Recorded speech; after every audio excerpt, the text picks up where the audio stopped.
Hindi nga nabibili ng kape sa labas kasi meron ng portable na espresso machine kagaya nito. I would never think na meron na palang portable na espresso machine kasi I've encountered yung mga portable na coffee maker, which is just, yung ginagamit ko before.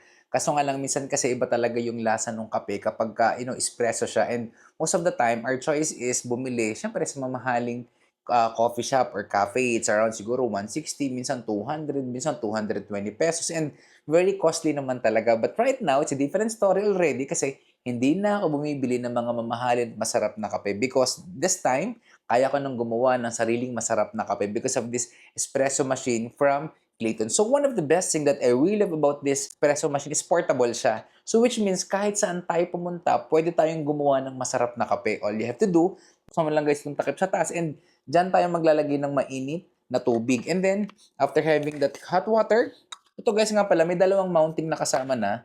Ito yung una, ito yung pang coffee beans. Kasi guys, even the coffee capsule, pwede rin dito. So, dalawa na yung kasama nito. Meron siyang kasama guys na grinder kapag sa yung binili natin. And meron siyang transparent cup na kagaya nito.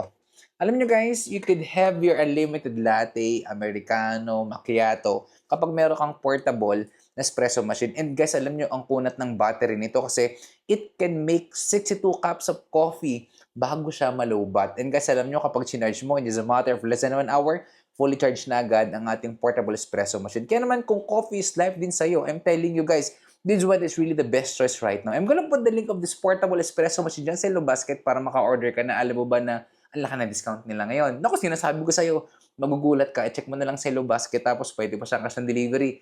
Ano pang hinintay mo? Mag-checkout ka na habang may stocks pa sila.